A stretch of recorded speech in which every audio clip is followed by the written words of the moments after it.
Hey, this is Kyle at Projection Hub, and today I'm going to be showing you how to create a business plan that is more likely to get approved for funding. That is, if you're trying to get a business loan, that's kind of going to be the main perspective at which I'm going to be demonstrating how to make a business plan. Now, as you can see here, this says like a general business plan, so I'm going to try to keep this pretty generic and can apply to many different industries. We do have many other videos and examples of free business plan templates for industries that are specific. I will link that page down in the description below if you want to check to see maybe we already have an industry that's specific to what you're doing. But in this case, again, it's going to be more of a general business plan template. Now, I'm going to be using kind of a coffee shop / bookstore example because that's kind of a, there's not a standardized version for that. And so I'm going to try to use this example. Now, again, if you first, this general one is free. This template, you can grab it in the link down below. But again, I would check to see if there's an industry specific one we already have that might be a good fit for you. So now, who is Projection Hub? We've helped more than 50,000 small businesses and entrepreneurs create financial projections that they needed for their loan applications, for their pitch decks, for their business plans. And me personally, before my time with Projection Hub, I was an SBA lender. And so I reviewed, and I did that for almost 7 years, reviewed business plans for thousands of businesses, put together loan applications, underwrote loans to either approve or deny for financing. And so that's kind of the perspective I'm coming from was, as I go through the structure of this example business plan, I'm going to point out 5 key areas that I think will really make or break kind of the success of your business plan when it comes to trying to secure funding. So yeah, if at any point this video is helpful for you, if you would give us a thumbs up or leave a comment on what section you really appreciated, that would be really helpful for us. You can also leave questions in the comments. You can also contact us at support@projectionhub.com if you have any questions about your projections or your business plan. We would be happy to help. So without further ado, we will go ahead and jump in. All right, so why is your business plan important, or why is it even necessary? So in many cases, the purpose of the business plan isn't to educate the reader, or let's say the lender in this example, on exactly what the business does, because chances are they probably have seen a business like yours before. And so what they're going to be more interested in is what is your plan specifically to go from square one to actually reaching your goals, or where you say you're going to get, and at the very least to the point where you can pay back your loan. That's what they care about most. Now, in this fictitious example of kind of being a cafe / bookstore, maybe we need to do a little bit more educating, but still, neither a bookstore or a coffee shop are super novel, and so we shouldn't have to do that. And so I'm going to go through here, and right off the bat, you can see in our table of contents is one, our business plan isn't super long. Now, I think it's a common misconception that people think their business plan needs to be long to be good. And I actually think that the opposite is more true. When I was a lender, if someone handed me a 50-page business plan, you would almost roll your eyes because that's a lot of reading to do. And more times than not, a business lender is not going to read every single word of that. And so they're going to end up skimming it. They're going to end up jumping around to the sections that they think might be important. And so if you have a really long business plan, that increases the risk that they might miss something that was really important or that could have impacted their decision. And so I think it's better to jam pack and strip back your business plan to the most important details and cut out the fluff, even if you think that that's going to make your business plan look more impressive. I assure you it's not. Another thing I'll point out here is that the projections make up almost half of this business plan. And I will show you why when we get into that section. So let's go ahead and start going through here. First off, we've got our executive summary and subsequently our company description. But our executive summary, think about this like the cover letter to a resume for a job application. So this is like your first page that you kind of want to give a highlight of the whole business plan, or at least some of the general introduction to your business plan. Now, one thing that's not here that you might consider doing is adding some financial highlights. So whether that's your total startup costs, the amount of funding you're going to need, when you plan to break even. There's many business plans I've seen that have included that, and it was kind of nice as a lender to know that right out of the gate. Not required, but basically you're covering the who, the what, the where. You want to hit that here. Now, your company description, kind of just an extension of that. Here you're going to talk more about the who, the actual legal structure of the business. Do you have a unique selling proposition? Like the fact that we're going to be having a coffee and a bookstore is kind of unique in of its own. There's probably not a direct competitor in our area that's going to offer that. So that's kind of what we're talking about there. So yeah, that is the introduction to our business plan. Coming down to our market analysis, and we are going to talk about key point number 1 in this section. But first off, you can kind of just see what this section includes. We're kind of doing an overview of the industry. Now, please don't do the like Shark Tank, there are 2 million people that live in Indianapolis. If we sell books to 1% of them, that's not what we want to see. We want to see a little bit more realistic data than that, examples of the market. And so competitor analysis, you should know, especially if there's anyone that does exactly what you're doing, like books and coffee kind of deal, coffee shop and bookstore, definitely list them in your business plan. The more indirect competitor are going to be, bookstores and also coffee shops. And so anyone that's really close or going to be using going after the same customers, you should probably list those as well. Go through their reviews, understand what they do well, what people don't like about them. If your direct competitors close by are poorly reviewed, that is a good opportunity for you. You should mention that in your business plan. But what I want to hit on is key point number one here, and that's providing some specific examples of local research to demonstrate there is in fact room in the market for your business. So one obvious way you could do this is pay for a market research report. And sometimes that can be really expensive, especially if you go with like a national agency or something like that. We do offer market research report and foot traffic report, custom reports of that. You can check that out in the link down below. I'm not going to push that on you today because I'm actually going to show you a free way, like an example of a free way you can do some market research on your own. That is better than doing nothing at all. So I want to make sure you see that there's ways to do this without having to pay extra money. And so you can see some examples here, like again, conduct a survey, analyze data and trends. That could be something like what I was saying, where get a whole list gathered of every coffee shop or bookstore in your area. What kind of reviews are they getting? When were they established? Anything you can get your hands on about them. But the one I want to demonstrate here is number 3. Use Google Keyword Planner to research local relevant keywords to see trend data. So if you go to Google Ads, you can create a free account, and they have a free tool called the Keyword Planner tool. And what it'll allow you to do is basically simulate and see how often are specific search terms being searched in your target area. And so I have my location set to Indianapolis. Now for a business like a bookstore, coffee shop, I probably want to zoom in a little bit more than an entire big city. So maybe like a suburb or a town is a better example of that, but we can still do the big city, especially if it's a unique concept. People might be more likely to see that as a destination. So this is going to do a few nice things for us. One, it's going to provide related keywords similar to what we provided. So you don't have to think of every keyword under the sun. This one thought of 2,930. I have it filtered by average number of monthly searches at the highest. But what I'm most interested in here is this trend data. So I can see coffee shop near me is growing 49% year over year, 22% for bookstores near me. So both of my kind of target niches are growing year over year, which is great. And the competition here is referring to Google keywords. So if you search on Google, typically the top few results are sponsored posts or their advertisements. That means it's low competition for people bidding for those keywords, which usually means it's not overly competitive kind of in the landscape, the real world landscape. If it was really competitive, that means people are bidding to get those clicks, and there's, they're kind of fighting for that. So this isn't like totally conclusive that, yeah, there's definitely a bunch of room in the market, but it is a good validator. We're seeing, if somebody knows they have their coffee shop they always go to or their bookstore they always go to, they're not the ones searching for this typically. This is going to be people looking for something new, people visiting from out of town. Coffee shop people are a good example of people who want to hop around and try different coffee shops. So like people that have their go-to place aren't the ones searching for this. This is a potential new customer. So you can think about it that way. To see it growing at those types of rates is promising.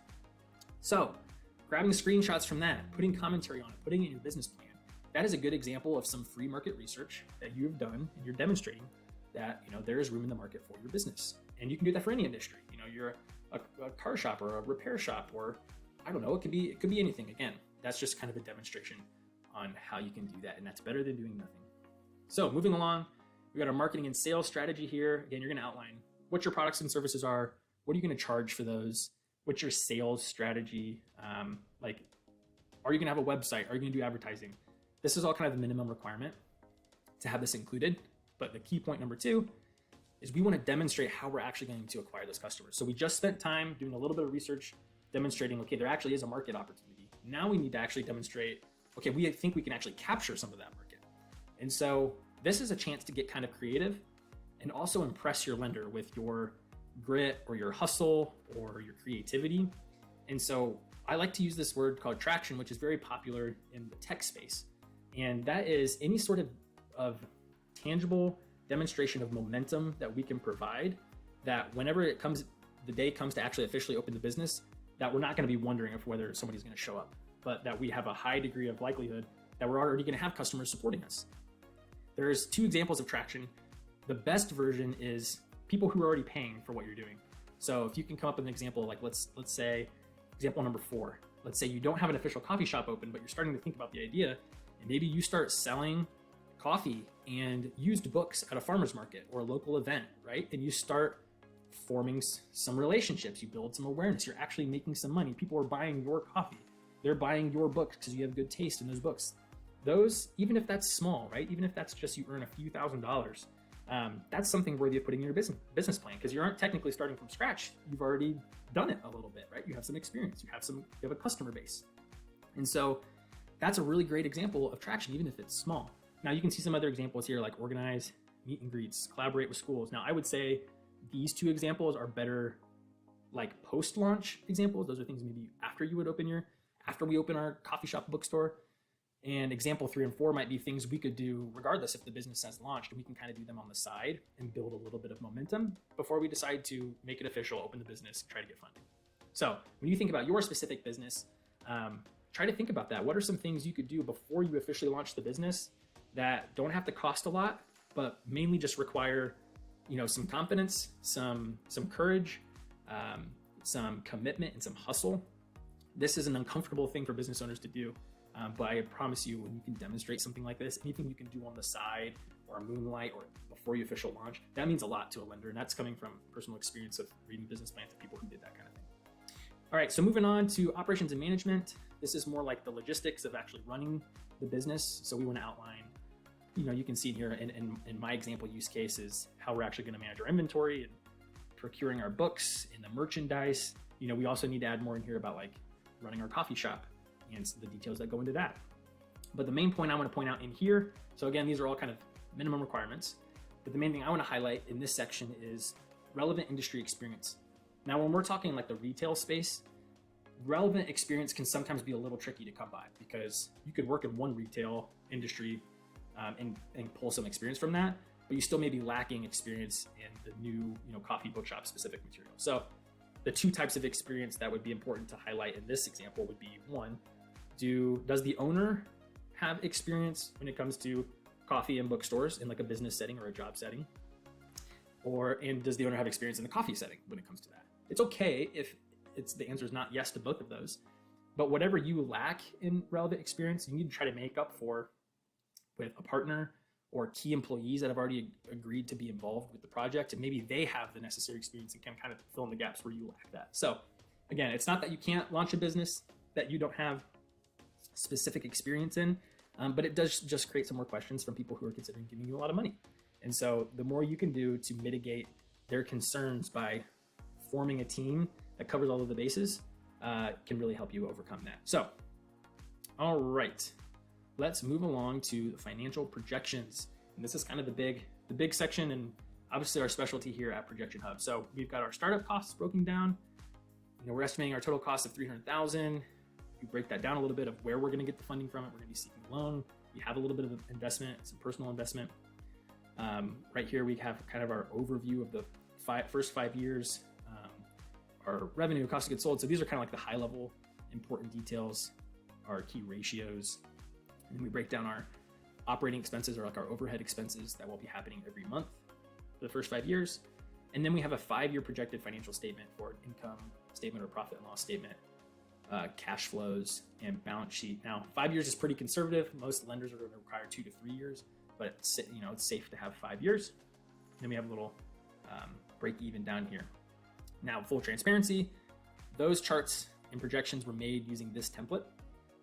Creating projections can be really overwhelming and very difficult to do. It can also be really expensive if you are paying an accountant, which you likely are if you're making projections. So this template was built by a CPA, by a certified public accountant, and it's been actually used by a lot. So this is the coffee shop template I'm showing, but we have over 100 different industry templates. So as I was pointing out, maybe your business plan isn't this example, and we might have a free business plan template for your industry, but we probably definitely have a template, a projection template for your industry. So the general structure of all of our projection templates looks similar with a few key differences.